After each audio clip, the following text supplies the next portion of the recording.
up, y'all? Appreciate you showing up, hanging out. This is my dumb ass. Like and subscribe. So, it seems that Sony's making a car. I mean, they announced that. Remember back before was it around the same time as the PS5? Yeah, I think it was the same announcement. They announced the PlayStation 5 logo or something. And they said, yeah, we're making an electric car too, right? And they showed that. And I was like, okay. And at that point, they had partnered with some company that nobody knew. But now they've partnered with Honda. And I'm like, okay, Honda makes good cars. And so the headlines have been, not that Sony's making an electric car, but that the PlayStation 5 is going to be in said car. Or PlayStation 5 technology, if you will, whatever. The motherboard, or I don't know how they're going to do it, whatever. Who wants that? No one wants a PlayStation 5 in a vehicle. Why? Because you can't drive and play games, especially them sad dad walking talking games. And what their excuse is, oh, this will be an automated car, so you want to have stuff to do when you're not driving, but you're riding in your car. I'm like, first of all, it's illegal in a lot of states, I'd say most states, to have a giant display playing media, like footage, like movies and stuff. You can't do that. It's a distraction thing, basically. Of course, Teslas have changed that somewhat, but not so much. You can still get a ticket if they want. They see you watching a movie or something, and they can give you a ticket. Or, if you're sleeping at the wheel, they could probably give you a ticket. I don't know. It depends on the state. But back to the Sony car, like this. Okay, the fact that Sony is so scatterbrained, for lack of a better term, they're here.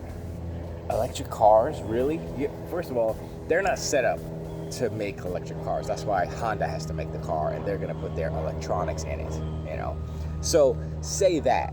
Don't say, oh, we're going to make an electric car, and then, 2 years later, oh, yeah, it's a Honda car. It's Honda's making a car, actually. So it's like, yo, Sony, you're not making an electric car, so stop it. It's so... It's almost like they're not clout chasing, but they're trying to put this facade on to the public, to the whole world, that they're the greatest, they're this and they're that. And then in reality, they're amongst a sea of innovation. They're not the innovators. They're not the number one innovators in anything anymore. Maybe they were back in the 80s when Walkman were around and stuff, but even then, I don't think they came up with the initial idea of a portable tape player. I think it was somebody else, and they basically jacked it. That was kind of their whole history, Sony. Jacking technology to make money from it. So, I mean, that goes to why can't you jack the COD technology and make your own COD and make money from that? But anyway, scatterbrained Sony. Delving into electric cars and all this stuff. Why is this even I would say, why is this even a news? Why is this even news? Because they got nothing else. God of War's out. It's good, whatever. It'll win Game of the Year some places. Some places it won't. In my eyes, it's not Game of the Year. It's a good game. It's a good game that came out this year, but it's not the best game. A lot of people are going to lean towards Elden Ring because it is, when it comes down to it, it's about gameplay. It's not about, oh, look how cinematic and, oh, the one camera shot, that's so cool. Like, nobody cares about that, really. It's cool that you have it, and it works most of the time. But ultimately, video games, the most important part of the video games part is the gameplay. And Sony seems to have forgotten that. They have emphasized cinematic experiences over video game gameplay. And that's their greatest mistake. Starting at the PS3 level. It was cool back then because video games were like janky and they didn't really look like movies and stuff. And that hasn't, it wasn't being done.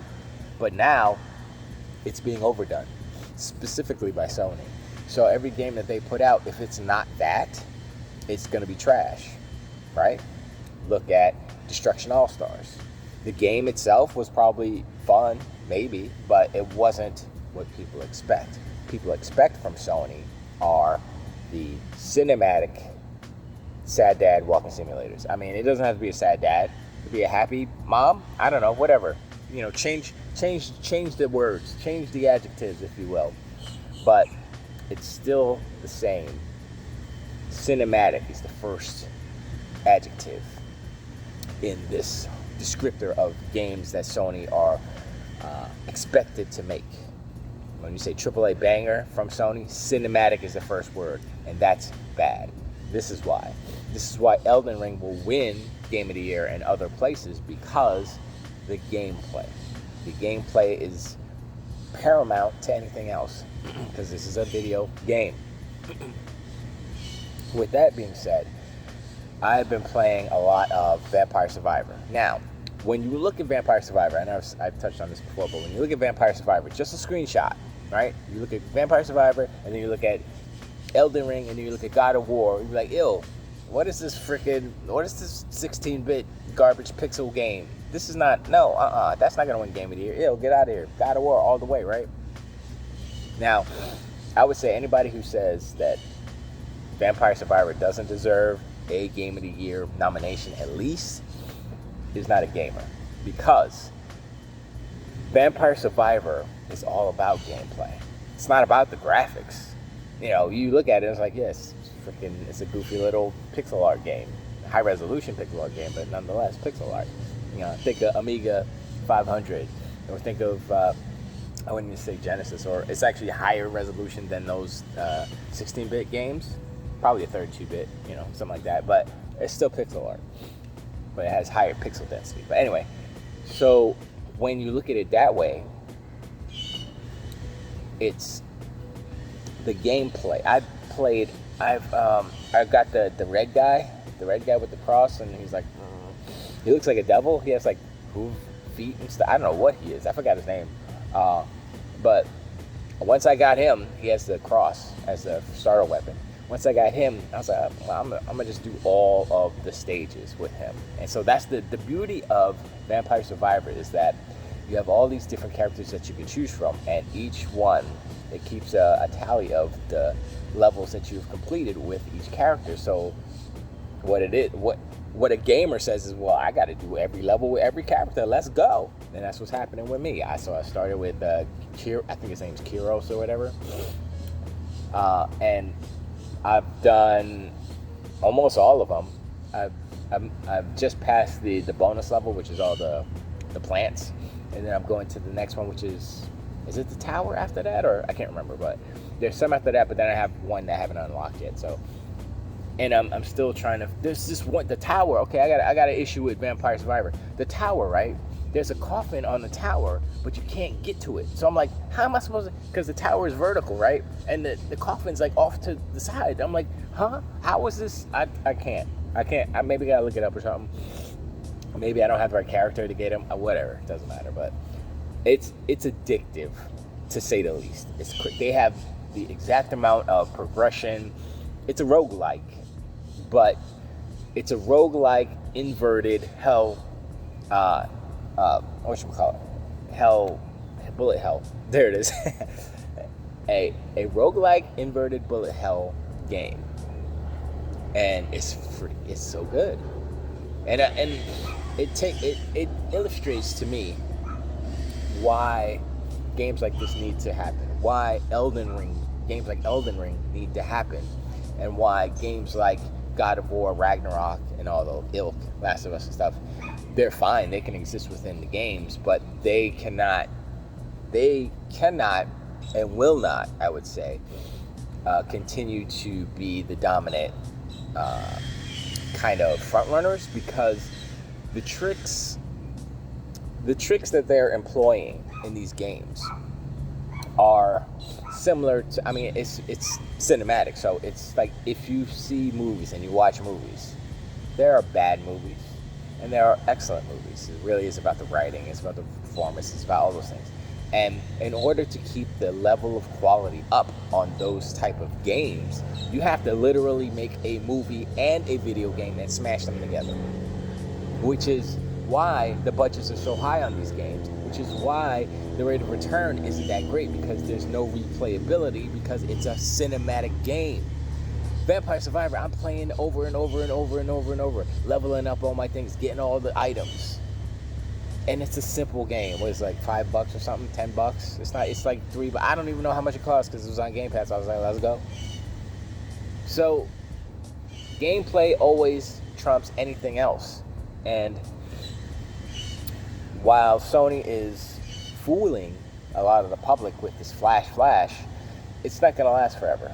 It can't, because that level of quality can't be sustained. Shawn Laden said that before he left, before they kicked him up, before they fired him over on Sony's side on PlayStation. He said, we can't sustain this type of game. It's too expensive. We can't do it. And we're seeing that now, because God of War Ragnarok is not a sequel technically. It's just a really big DLC patch. That it's a DLC. They admitted it so much. They said it. That's what it turned out. That's what it started up. And then it just put so much in it that it's another game. So, is it really a sequel, or is it? I mean, technically it is, but it's not a sequel in terms of generationally speaking. It's not this can't be done on PlayStation 4 because it was literally done on a PlayStation 4. So that plus, that type of game can only go so far. That's why the creators of that game said, yeah, we're not going to do 3 games, because they knew that the rate of return, the diminishing returns on a game like that, a story like that, would not work. And people would be like, by the 3rd game, it would have taken too long.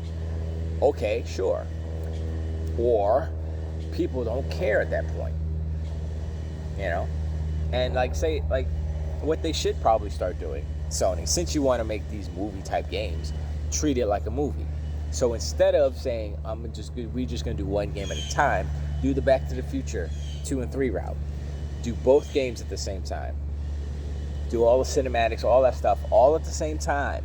Split them how you're going to split them. You have this plan laid out. And then,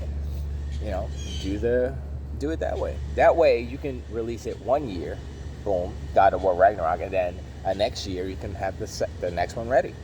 And that's how that might work. I don't know. Since you're making movie games, do it that way. But I know we kind of tangent away from the Sony car, the PlayStation car, which is the dumbest idea in the world. Nobody's going to buy them. Nobody cares. Nobody cares enough. People who are buying electric cars don't care about PlayStation 5. They're like, I want to not use fossil fuels. Why? PlayStation, how is that? That's draining my battery. That's going to make my mileage, my range less with this goofy console. Why would I do this? It's antithetical to the actual idea of an electric car, to have let me put a refrigerator, let me put a stove and an oven in there too, let me put a microwave. It's like, why would you do all that? That's going to drain your battery. It doesn't make any sense. Whatever. Sony's not making sense this generation. They're scatterbrained. They're all over the place. They're probably going to come up with some other thing. Oh, look, this is something you need. They started bundling PlayStation 5s with TVs. That's how desperate Sony is. I'm like, what? Huh? I mean, it's convenient that they make TVs, yes, so they can do that. Sony Bravia with a PlayStation 5, but why? Just know what they should do. They should make a PlayStation 5 TV, not a car. Make a PlayStation 5 TV, have a PlayStation 5 in the TV, not an app like the Xbox, but an actual hardware. Or maybe it's a different version of the PlayStation 5 where you can actually clip it on the back of the TV or something, or it's a smaller type of box where the USB and all those things, IR blaster and all the stuff that's in a PlayStation 5 is actually part of the TV, but you have this separate box that is the brains of the PlayStation 5. So it's basically like a breakout box thing. That would be interesting. And then say if you want to take that and put it on another TV, you just have to buy a little adapter that has USB and all that stuff and power. That might be, that'd be a way to make a cheaper PlayStation 5. You can make it probably for $299, possibly. Maybe less, it'll be smaller, definitely. And then have another, little dongle thing that has all the adapters and the plugs and the ports for, I don't know, $100, and then you go, $399. No disc drive, of course, be digital only. That's something that might not be a bad idea, because that way you can be like, okay, this is the PlayStation 5 TV. It's not an actual PlayStation 5, but it uses the same inside components, but it's just configured a little differently. So, I mean, yes, it'll be a different SKU and a different motherboard, definitely, to separate the ports, but, you know, I don't know, just an idea. You can use a Sony, because y'all are desperate right now. Crying Jim Ryan is talking shit. It's ridiculous. But anyway, I appreciate y'all hanging out. People cutting their grass, so I gotta go. They say, nah, it's time to go. We don't cut the grass. But I appreciate y'all hanging out. Listen, my dumb ass. Sorry for the because I had super sneezy yesterday, and it's the sneezy day hangover. That's what I call it. So if anybody has allergies and they sneeze a lot, like one day, they know what I'm talking about. But anyway, let me know in the comments. Do you even care about a Sony car, a PlayStation 5 car, the Honda Sony PlayStation 5 car, whatever it's called? Is Sony out their mind once again? Why are they doing these things? You know, do you have confidence in what Sony PlayStation is this generation? And, you know, yes, they'll survive, but going into next generation, how do you think they can turn around their ship? Because their ship is going in the wrong direction. But anyway, appreciate y'all. I'll see you on the next one. Just wait.